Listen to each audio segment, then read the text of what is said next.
All right, joining us now, Democratic Texas State Representative John Bucy.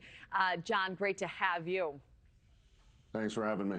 So I know you posted on X saying you were on a flight to Chicago yesterday. I'd love to know what your goals are this week.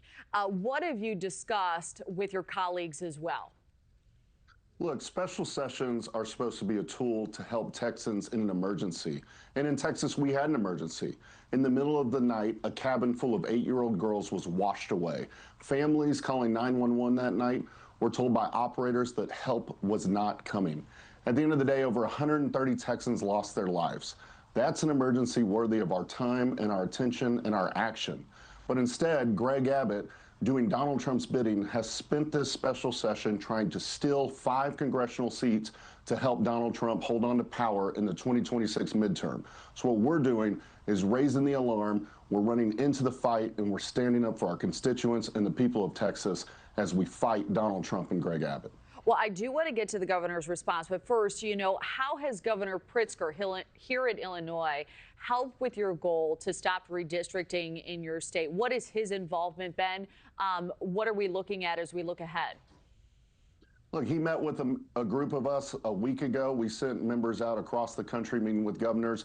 He was one of our hosts for that. We're now here. He was with us last night as we started this quorum break.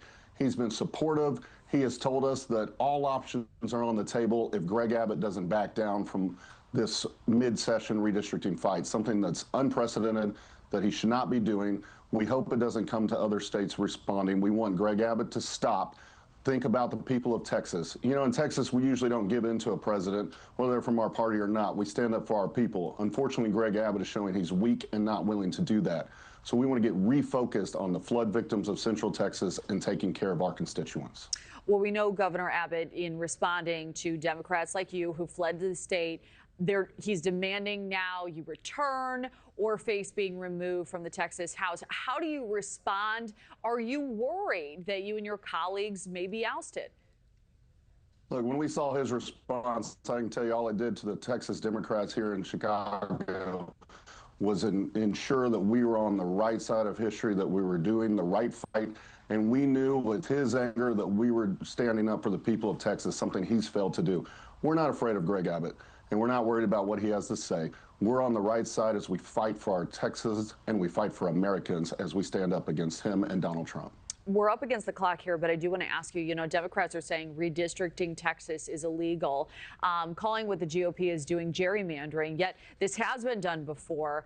Under what conditions do you believe the state can be redistricted, and why do you term this as gerrymandering specifically by the other side?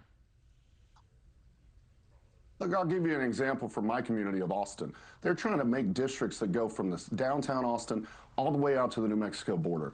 They're not doing anything except for political power grab here. Redistricting is an important tool that we do after we get new census data. We haven't done that here. They don't have any new data. This is simply to steal Republican seats, and that's unacceptable. And so that's what we're here. We're shining the light on what Greg Abbott and Donald Trump are doing in Texas. We're demanding that they stop and that they get refocused on the flood victims from Central Texas and my community. Well, State Representative John Bucy, certainly appreciate you weighing in. This is a story we will, of course, continue to follow closely. Thank you. Thank you for watching. Subscribe below and download our NewsNation app right now on your phone, and you will get fact-based, unbiased news for all Americans.